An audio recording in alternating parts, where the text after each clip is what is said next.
शिव शक्ति। जय माता दी। 5वां अध्याय। ओम इस उत्तर चरित्र के रुद्र ऋषि हैं, महासरस्वती देवता हैं, अनुष्टुप छंद हैं, भीमा शक्ति है, भ्रामरी बीज है, सूर्य तत्व हैं और सामवेद स्वरूप हैं। महासरस्वती की प्रसन्नता के लिए उत्तर चरित्र के पाठ में इसका विनियोग किया जाता है, जो अपने कर कमलों में घंटा, शूल, खल, शंख, मुसल, चक्र, धनुष और वाण धारण करती है। शरद ऋतु के शोभा संपन्न चंद्रमा के समान जिनकी मनोहर कांति है, जो तीनों लोकों की आधारभूता और शुभ आदि दैत्यों का नाश करने वाली है, तथा गौरी के शरीर से जिनका प्रकट हुआ है, उन महासरस्वती देवी का मैं निरंतर भजन करता हूँ। जय माता दी। जय जय शिव शक्ति। ऋषि कहते हैं, पूर्व काल में शुभ और निशुंभ नाम असुरों ने अपने बल के घमंड में आकर सचीपति इंद्र के हाथ से तीनों लोकों का राज्य और यज्ञ भाग छीन लिए। वे ही दोनों सूर्य, चंद्रमा, कुबेर, यम और वरुण के अधिकार का भी उपयोग करने लगे। वायु और अग्नि का कार्य भी वे ही करने लगे। उन दोनों ने सब देवताओं को अपमानित, राजभ्रष्ट, पराजित तथा अधिकारहीन करके स्वर्ग से निकाल दिया। उन दोनों महान असुरों से तिरस्कृत देवताओं ने अपराजिता देवी का स्मरण किया और सोचा, जगदम्बा ने हम लोगों को वर दिया है कि आपातकालीन में स्मरण करने पर मैं तुम्हारी सब आपत्तियों का तत्काल नाश कर दूंगी। यह विचार कर देवता गिरिराज हिमालय पर गए और वहां भगवती विष्णु माई की स्तुति करने लगे। देवता बोले, देवी को नमस्कार है, देवी शिवा को सर्वदा नमस्कार है, प्रकृति एवं भद्र को प्रणाम है। हम लोग नियम पूर्वक जगदम्बा को नमस्कार करते हैं, रौद्रा को नमस्कार है, नित्या, गौरी एवं धात्री को बारंबार नमस्कार है, ज्योत्सनामयी, चंद्ररूपिणी एवं सुखरूपा देवी को सत सत प्रणाम है। शरणागतों का कल्याण करने वाली बुद्धि एवं सिद्धि रूपा देवी को हम बारंबार नमस्कार करते हैं।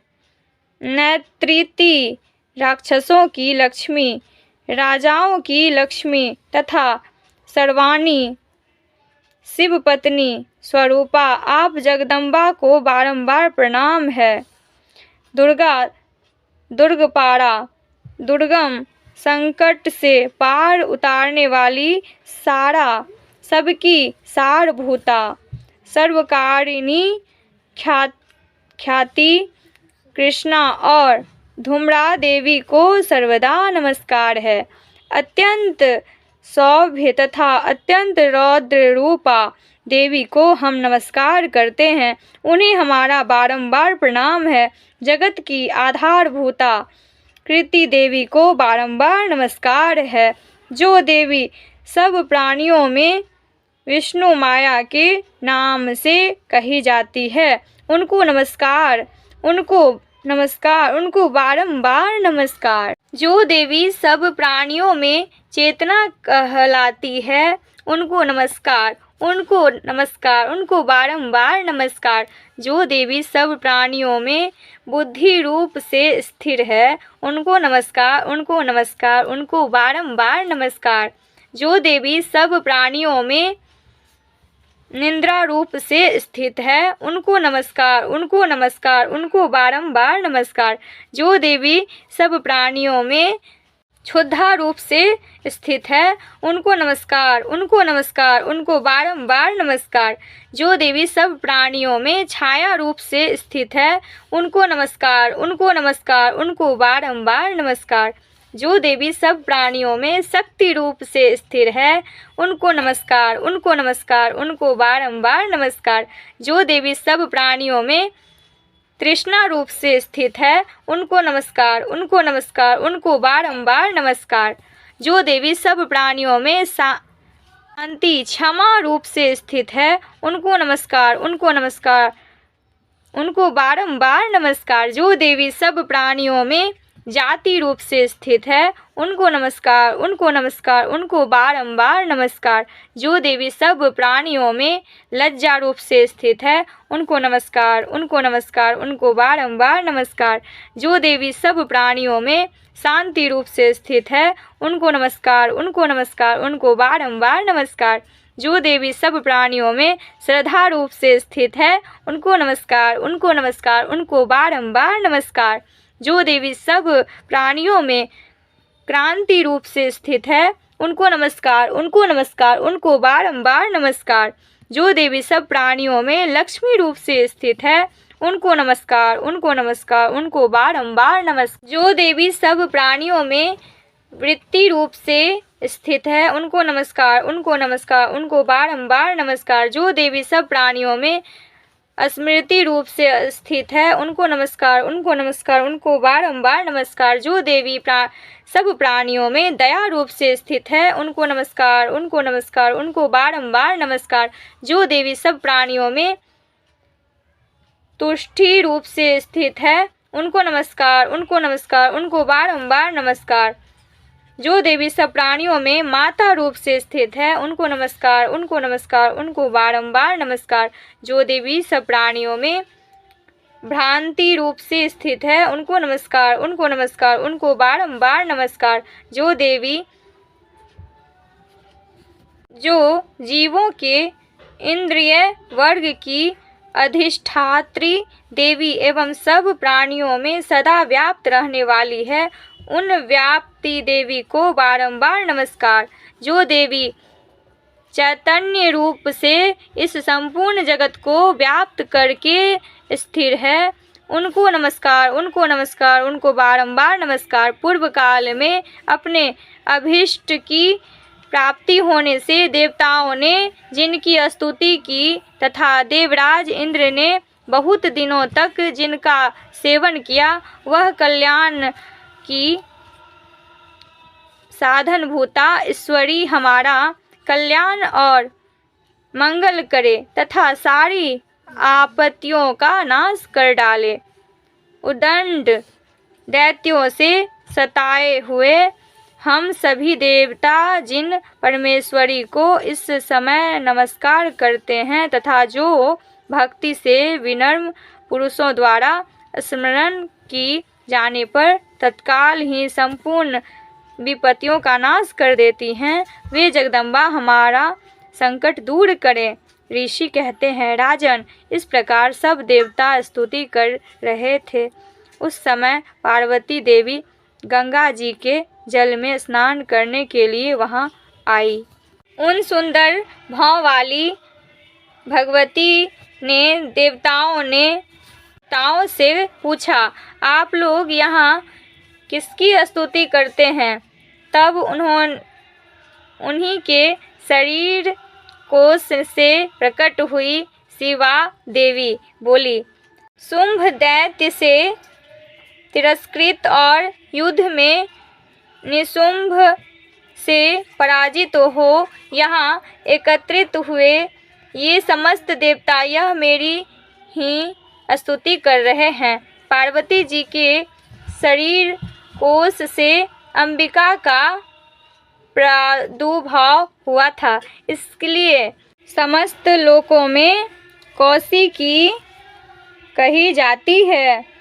कौशिकी के प्रकट होने के बाद पार्वती देवी का शरीर काले रंग का हो गया, अतः वे हिमालय पर रहने वाली कालिका देवी के नाम से विख्यात हुई।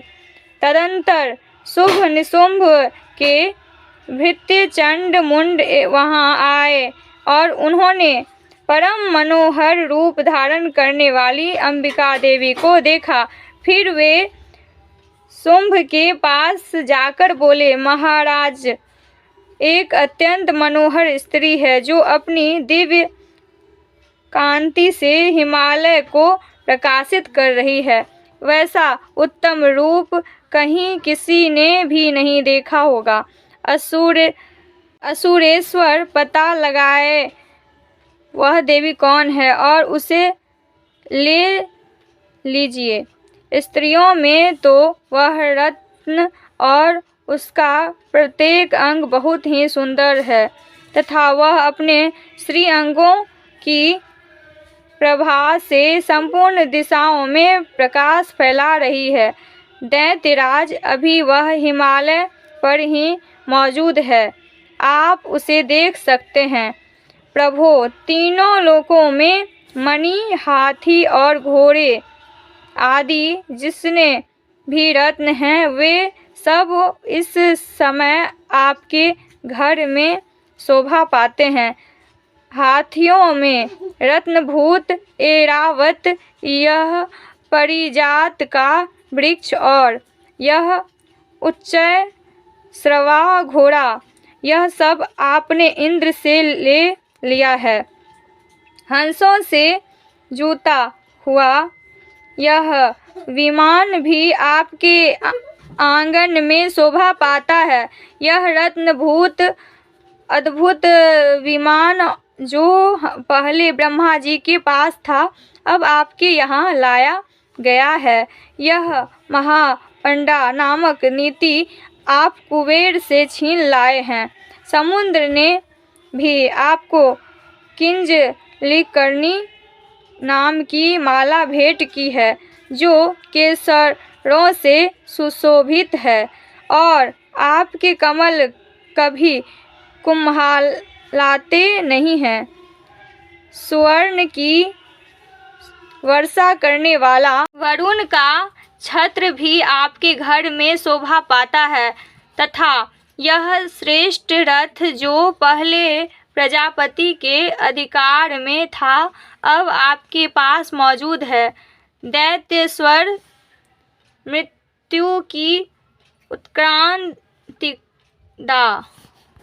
उत्क्रांतिदा नाम वाली शक्ति भी आपने छीन ली है तथा वरुण का पास और समुद्र में होने वाले सब प्रकार के रत्न आपके भाई निशुंभ के अधिकार में है।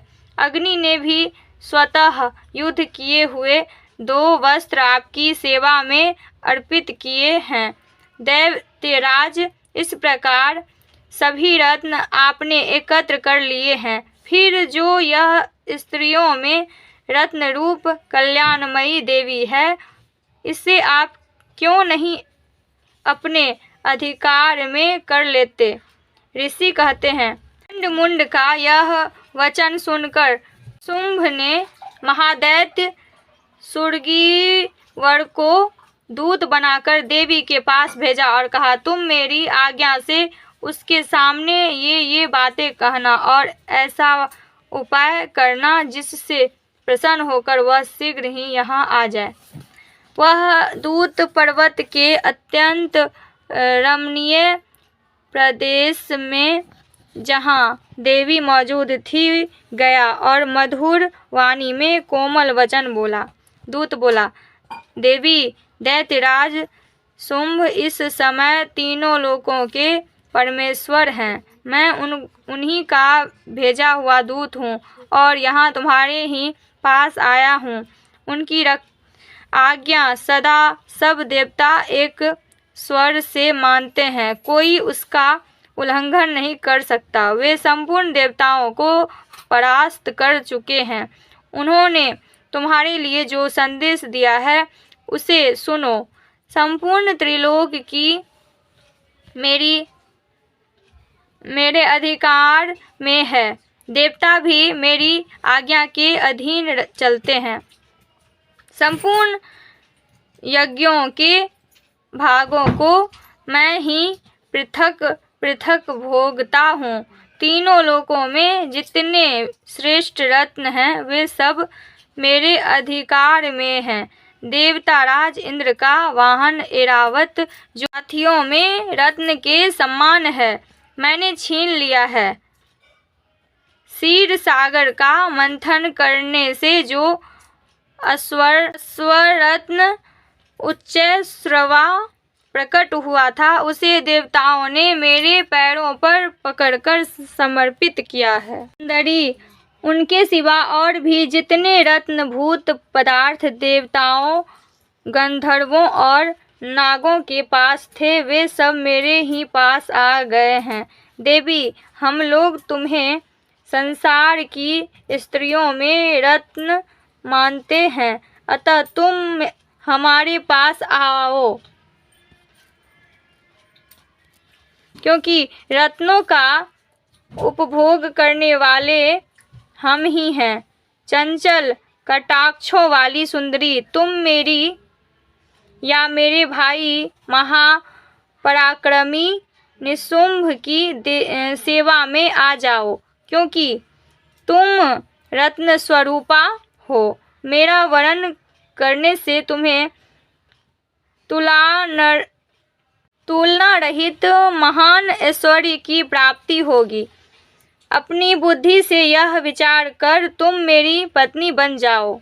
ऋषि कहते हैं, दूत के यों कहने पर कल्याणमयी भगवती दुर्गा देवी जो इस जगत को धारण करती है मन ही मन गंभीर भाव से मुस्कुराई और इस प्रकार बोली। देवी ने कहा, दूत, तुमने सत्य कहा है, इसमें तनिक भी मिथ्या नहीं है। शुंभ तीनों लोकों का स्वामी है और निशुंभ भी उसी के समान पराक्रमी है, किंतु इस विषय में मैंने जो प्रतिज्ञा कर ली है उसे मिथ्या कैसे करूं? मैंने अपनी अल्प बुद्धि के कारण पहले से जो प्रतिज्ञा कर रखी है उसे सुनो। जो मुझे संग्राम में जीत लेगा, जो मेरे अभिमान को चूर्ण कर देगा तथा संसार में जो मेरे समान बलवान होगा वही मेरा स्वामी होगा। इसलिए शुंभ अथवा महादैत्य निशुंभ स्वयं ही यहाँ पधारें और मुझे जीतकर शीघ्र ही मेरा पानी ग्रहण कर लें। इसमें विलंब की क्या आवश्यकता है? दूत बोला, देवी, तुम घमंड में भरी हो, मेरे सामने ऐसी बातें ना करो। तीनों लोकों में कौन सा पुरुष है जो शुंभ निशुंभ के सामने खड़ा हो सके? देवी, अन्य देवताओं के सामने भी सारे देवता युद्ध में नहीं ठहर सकते, फिर तुम अकेली स्त्री होकर कैसे ठहर सकती हो? जिन शुंभ आदि दैत्यों के सामने इंद्र आदि सब देवता भी युद्ध में खड़े नहीं हुए, उनके सामने तुम स्त्री होकर कैसे जाओगी? इसलिए तुम मेरे ही कहने से शुंभ निशुंभ के पास चलो। ऐसा करने से तुम्हारे गौरव की रक्षा होगी, अन्यथा जब वे केस पकड़कर घसीटेंगे तब तुम्हें अपनी प्रतिष्ठा खोकर जाना पड़ेगा। देवी ने कहा, तुम्हारा कहना ठीक है। शुंभ बलवान है और निशुंभ भी बड़े पराक्रमी है, किंतु क्या करूं? मैंने अपने बिना सोचे समझे प्रतिज्ञा कर ली है, अतः अब तुम जाओ। मैंने तुमसे जो कुछ कहा है वह सब दैत्यराज से आदरपूर्वक कहना, फिर वे जो उचित जान पड़े करें। इस प्रकार श्री मार्कंडेय पुराण में सार्वजनिक मन्वंतरी कथा के अंतर्गत देवी महात्म्य में देवी दूत संवाद नामक 5वां अध्याय पूरा हुआ।